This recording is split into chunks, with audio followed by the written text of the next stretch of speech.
ನಾನೇನು ದಿವಸ ಇರ್ಲಿಲ್ಲ, 2-3 ದಿವಸ ಇರ್ಲಿಲ್ಲ. ಬ್ಯಾಂಗ್ಳೂರಲ್ಲಿದ್ದೆ, ನಿನ್ನೆ ಬಂದೆ. ನಿನ್ನೆ ಅರೆಸ್ಟ್ ಮಾಡಿ ಕರ್ಕೊಂಡು ಬಂದೆ. ಸೊ ನೀನು ಏನಾಗಿದೆ ಈಗ? ಅದೇ ಪೊಲೀಸ್ ಸ್ಟೇಷನ್ ಕಾಲ್ ಬಂದಿದ್ದಾಗ ಸ್ಟೇಷನಲ್ಲಿ ಇದ್ದೇನೆ, ನಾನು ಕರಿತೇವೆ ಆಗ ಬನ್ನಿ ಅಂತ ಹೇಳಿದ್ದಾರೆ. ಮತ್ತೇನು ಇನ್ಫಾರ್ಮೇಶನ್ ಕೊಟ್ಟಿಲ್ಲ ನನಗೆ. ನಾನು ಇಷ್ಟ ಹೇಳಿದ್ರು, ಶಿಕ್ಷೆ ಕೊಡಬೇಡಿ ಅವನಿಗೆ ಮದುವೆ ಮಾಡಿಸಿ ಮಗಳ ಜೊತೆ ಅಷ್ಟೇ ನಾನು ಕೇಳಿದ್ದು. ನಾನು ಇದಕ್ಕಿಂತ ಮುಂಚೆನೇ ಇಷ್ಟೇ ಕೇಳಿದ್ದು, ಮದುವೆ ಮಾಡಿಸಿ ಅವರಿಗೆ. ಈಗ ಮಗು ಬೇರೆ ಬಂದಾಗಿದೆ ಅಲ್ವಾ, ಮದುವೆ ಮಾಡಿಸಿ. ಶಿಕ್ಷೆ ಕೊಡ್ಲಿಕ್ಕೋಸ್ಕರ ನಾನು ಇಷ್ಟು ಹೋರಾಡೋದಲ್ಲ, ನನ್ನ ಮಗಳಿಗೆ ನ್ಯಾಯ ಕೊಡಿಸಲಿಕ್ಕೋಸ್ಕರನೇ ಹೋರಾಡ್ತಿದ್ದೆ. ಕೋರ್ಟಲ್ಲಿ ಪ್ರೆಸೆಂಟ್ ಮಾಡಿ ಅವನ ಇದನ್ನು ನೀವೇನಂತ ಮಾಡೋದಕ್ಕಾಗ್ತದೆ. ಇಲ್ಲಿಂದ ಕರ್ಕೊಂಡು ಬಂದು ಈಗ ಕೋರ್ಟ್ಗೆ ಕರ್ಕೊಂಡು ಅವರ ವಾದ ಹೇಗಿದೆ, ನಿಮ್ಮ ವಾದ ಹೇಗಿದೆ, ನಿಮ್ಮ ವಿಚಾರ ಕರೆಕ್ಟ್ ಮದುವೆ ಆಗ್ಬೋದು. ನಾನು ಅದೇ ದೃಷ್ಟಿಕೋನ ಇಟ್ಕೊಂಡು ಮುಂದೆ ನಿಮಗೆ ಹೇಳಿದ್ದು. ಇಲ್ಲ ಮೊನ್ನೆ ನೀವು ಕಂಪ್ಲೇಂಟ್ ಕೊಡುವಾಗ ಅಲ್ಲೇ ಬ್ಲಾಸ್ಟ್ ಆಗಿ ಮುಗಿಯಿದೆ. ನಾನು ಮುಚ್ಚಲಿಕ್ಕೆ ಬರ್ದದ್ರಿಂದ ನಿಮಗೆ ಇವತ್ತೊಂದು ಸ್ಟ್ಯಾಂಡ್ ಇದೆ.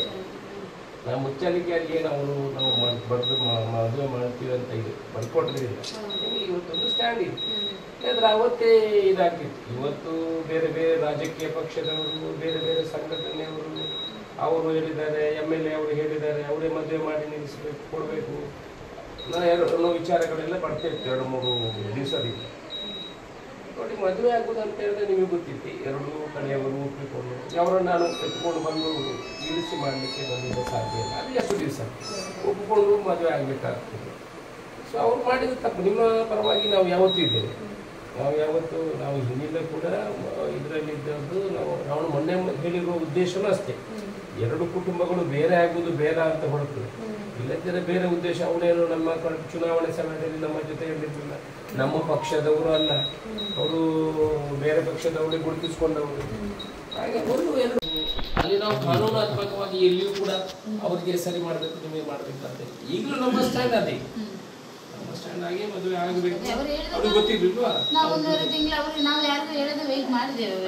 ಲಾಸ್ಟ್ ಮೂಮೆಂಟ್ ಅಲ್ಲಿ ಅವರು ಮಾಡಿದ್ದು 21 ವರ್ಷ ಆಗ್ಬೇಕು ಅಂತಾನೆ ಹೇಳಿದ್ರು. ಅವರು ಬರ್ಕೊಟ್ಟಿದ್ದಾರೆ, ಮಾಡಿದ್ದಾರೆ.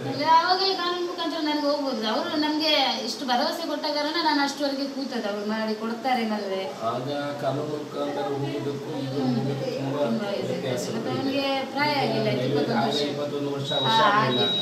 ಆಗ ಮಗು ಡೆಲಿವರಿ ಆಗಲಿಲ್ಲ. ಈಗ ಹೋಗುದಕ್ಕೂ ಆಗ ಅವ್ರು ಏನೋ ಸೀದಾ ಅಲ್ಲಿ ನಾವು ಅರ್ಧಾಕಿ ಅಂತ ನಾವು ಯಾವತ್ತು ಹೇಳಿ ಮುಚ್ಚಲಿಕ್ಕೆ ಬರೆದು ಅವರನ್ನು ತಗೊಂಡು ಕಾನೂನಾತ್ಮಕವಾಗಿ ಒಪ್ಪಿಕೊಂಡದಕ್ಕೆ ಮಾಡ್ತೀವಿ. ನಾವು ನಿಮ್ಮ ಪರವಾಗಿ ಯಾವತ್ತೂ ಇದ್ದೇವೆ. ಮತ್ತೆ ಹೇಳಲಿಕ್ಕೆ ಬಂದದ್ದು ನಾವು ಅದನ್ನು ಹೈಲೈಟ್ ಮಾಡೋದು ನಮಗೆ ಮಾಧ್ಯಮಗಳು. ನಾನು ಮೊನ್ನೆಯಿಂದ ಬಂದದ್ದು ಆಗಿ ನಾವು ಹೈಲೈಟ್ ಮಾಡಬೇಕಂತಲ್ಲ, ನಾನೊಂದು ರೆಪ್ರೆಸೆಂಟೇಟಿವ್ ಆಗಿ ಇಲ್ಲಿನ ಶಾಸಕನಾಗಿ ಹೇಳಿಲ್ಲ. ನನ್ನ ಬಗ್ಗೆ ನೀವು ಎಲ್ಲಿಯೂ ವಿರುದ್ಧವಾಗಿ ಹೇಳಿಲ್ಲ, ಅದರಾಗಿ ಯಾವುದೂ ಹೇಳಿಲ್ಲ.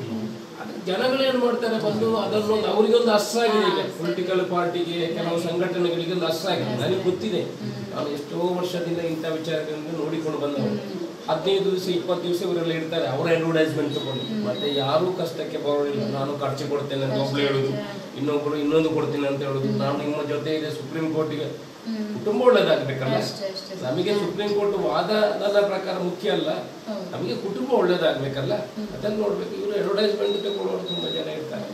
ನಾವು ಮಾರಲ್ ಆಗಿ ನಿಮ್ಮ ಜೊತೆ ಇದ್ದೇವೆ, ನಮ್ಮಿಂದ ಯಾವ ಸಪೋರ್ಟ್ ಇಲ್ಲ. ನೀವು ಕೇಳ್ಬೋದು, ನೀವು ಒಳ್ಳೇದಾದ್ರೆ ಬೆಸ್ಟ್. ನಾನು ಅವರಿಗೂ ಇನ್ನು ನನ್ನ ಹತ್ರ ನಾನು ಸಜೆಷನ್ ಮಾಡಿದ್ರು ಹುಡುಗನ ಕಡೆಯವರಿಗೂ ಆಗಿದೆ.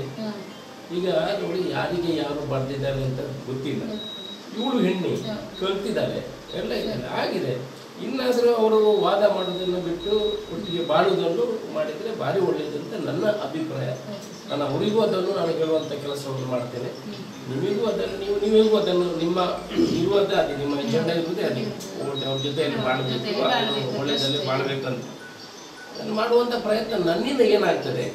ಮತ್ತು ಒಬ್ಬರು ಆಗುವುದಿಲ್ಲ ಅನ್ನುವಾಗ ನಮ್ಮನ್ನು ಹಿಡಿದುದನ್ನು ಮಾಡಲಿಕ್ಕೆ ನಮ್ಮಿಂದ ಯಾರಿಂದ ಸಾಧ್ಯ ಇಲ್ಲ. ಅದು ಮಾಡಿದರೂ ಅದು ಜೊತೆಯಲ್ಲಿ ಹೋಗುವಂಥದ್ದಲ್ಲ. ಅದರಿಂದ ನಾವು ನಿಮ್ಮ ಜೊತೆಯಲ್ಲಿದ್ದೇವೆ, ಅವರಿಗೂ ಗೈಡ್ ಮಾಡ್ತೇವೆ. ಇಲಾಖೆಯಿಂದ, ಪೊಲೀಸ್ ಇಲಾಖೆಯಿಂದ ನಾನು ನಿನ್ನೆ SP ಅವರ ಹತ್ರ ಬೆಳಿಗ್ಗೆ ಮಾತಾಡಿ ಸಾಯಂಕಾಲ 8 ಗಂಟೆವರೆಗೆ ಅವರನ್ನು ಅರೆಸ್ಟ್ ಮಾಡುವಂಥ ಕೆಲಸಗಳಾಗಿದೆ. ಪೂರ್ತಿ ಅದ್ರ ಟ್ರ್ಯಾಕ್ ಮಾಡಲಿಕ್ಕೆ ಸ್ವಲ್ಪ ಸಮಯ ತಗೊಂಡು ಅದನ್ನು ಮಾಡಿದ್ದಾರೆ. ನೀವು ಯಾವ ರೀತಿ ಮಾತುಕತೆ ಅವ್ರ ಹತ್ರ ನೀವು ಮಾತಾಡಿಕೊಂಡು ಅದನ್ನು ಬಗೆಹರಿಸಿದ್ರೆ ಒಳ್ಳೆಯ ವಿಚಾರ. ಇಬ್ಬರು ಬಾಳಿ ಜೊತೆಯಲ್ಲಿ ಬಾಳಿ ಅಂತ ನಮ್ಮ ಸಂದೇಶ. ಯಾವ ನಿಮ್ಮ ಜೊತೆಯಲ್ಲಿದ್ದೀವಿ ಯಾವತ್ತೂ ನಮ್ಮ ಸಹಕಾರ ಬೇಕಿದೆ ಕೇಳಿ.